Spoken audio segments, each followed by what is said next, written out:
आप देख रहे हैं know the times Punjab Kesari TV. चावल को निर्यात करने के लिए पहले कुछ पाबंदियां थी, लेकिन अब उसको केंद्र सरकार ने हटा दिया गया है। हमारे साथ बातचीत करने के लिए इंडियन राइस जो फेडरेशन है उसके अध्यक्ष प्रेम गर्ग जी हैं। गर्ग साहब, जिस तरीके से पहले पाबंदियां थी इस चावल को निर्यात करने में, क्या पाबंदियां थी और केंद्र सरकार ने इनको हटाया है, अब इसका फायदा किसको होगा?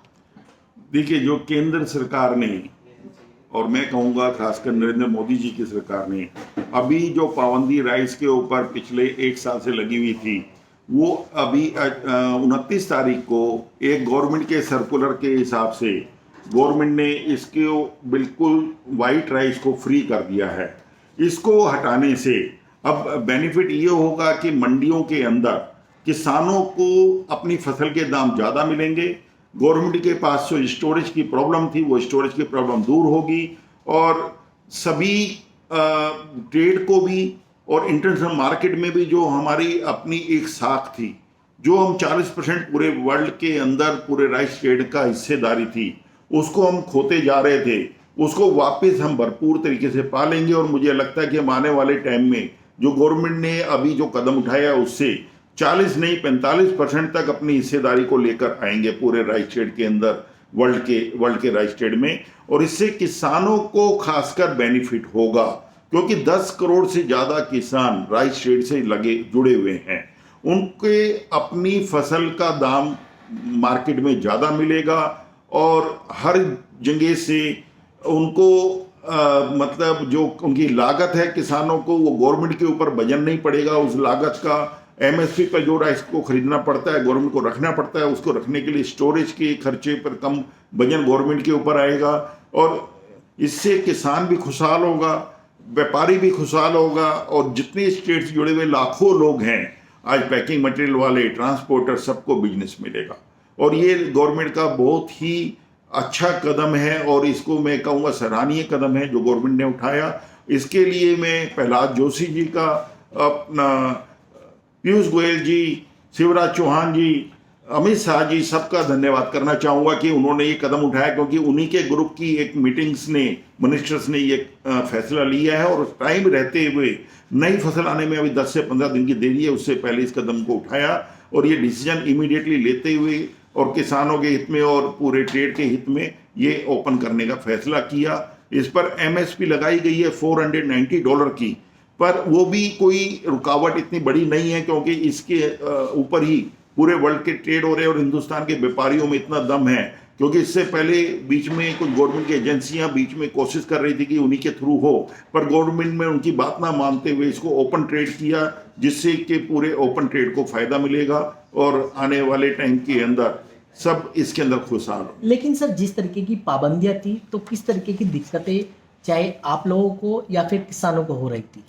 देखिए, पहले एक्सपोर्ट के ऊपर 20% की एक्सपोर्ट ड्यूटी लगाई गई थी और दूसरा पूरी इसको सिर्फ एक गवर्नमेंट की संस्था थी, उसके थ्रू ही एक्सपोर्ट कर सकते थे। उनको 3 मिलियन टन का कोटा दिया गया, पर पूरे 1 साल के अंदर वो 1 ही मिलियन टन एक्सपोर्ट कर पाए, जो कि प्राइवेट ट्रेड किसी ना किसी तरह अपने लिंक के साथ या रिस्क लेकर और सब तरीके से व्यापार कर लेता है। ऐसा एक गवर्नमेंट एजेंसी नहीं करती, वो प्राइवेट बिजनेसमैन के पैसे के ऊपर ही खेलती है और उन्हीं के दम के ऊपर पूरा व्यापार करती है। पर इसके अंदर अब व्यापारी लोग अपने आप अकेले अपने दम पर पूरा काम कर पाएंगे और इससे किसानों को भी बेनिफिट इसलिए होगा क्योंकि अब जब एक्सपोर्ट के दाम बढ़ेंगे तो व्यापारी, एक्सपोर्टर्स, राइस मिलर्स ऊंचे दाम के अंदर पैडी को खरीदेंगे, क्योंकि जब गवर्नमेंट नहीं परचेज कर रही होगी डेफिनेटली व्यापारी खरीदेगा, तो पैडी के दाम सीधा किसान के घर में जाता है और किसान को बेनिफिट होगा। सर, इसका मतलब तो ये है कि चावल इस बार जो है वो महंगा होगा मार्केट के अंदर? मार्केट में महंगा नहीं होगा बिल्कुल भी। उसके लिए भी गवर्नमेंट ने बहुत समझदारी से कदम उठाया है। उसने एक भारत राइस के अंदर राइस को निकाला है जो आम कंज्यूमर को 34 रुपए के अंदर उपलब्ध रहेगा हर जगह रिटेल स्टोर्स के ऊपर।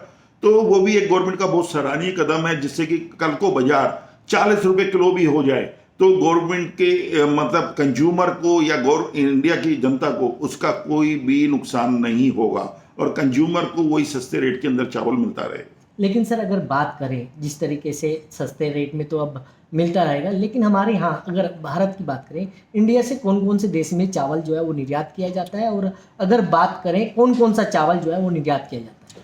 इंडिया से बासमती राइस का मेन एक्सपोर्ट है, जो कि लगभग 190 कंट्रियों को एक्सपोर्ट होता है, और जिसके अंदर mainly Europe, US, Saudi Arabia, middle east, ये सब कंट्रियों को एक्सपोर्ट किया जाता है। पर इसके अलावा नॉन बासमती राइस, जो कि white rice 5% broken, 25% broken, 10% broken, ये राइस सारा अफ्रीकन कंट्रियों को जाता है। और पार्बल राइस 5% ब्रोकन, अफ्रीकन कंट्रियाँ, बांग्लादेश, ये सब कंट्रियाँ इसकी मेन कंज्यूमर हैं और इम्पोर्टर्स हैं।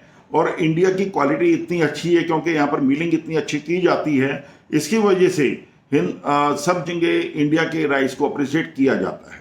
तो बिल्कुल इन्होंने बताया, प्रेम गर्ग जी ने बताया कि जिस तरीके से जो सुविधा शुल्क हटाया है उससे कहीं ना कहीं किसानों को फायदा होगा। दिल्ली से कमल कुमार कंसल, नवोदय टाइम्स, पंजाब केसरी टीवी। हमसे जुड़े रहने के लिए हमारे YouTube चैनल को सब्सक्राइब करें और नई वीडियो की नोटिफिकेशन के लिए बेल आइकॉन को दबाएं।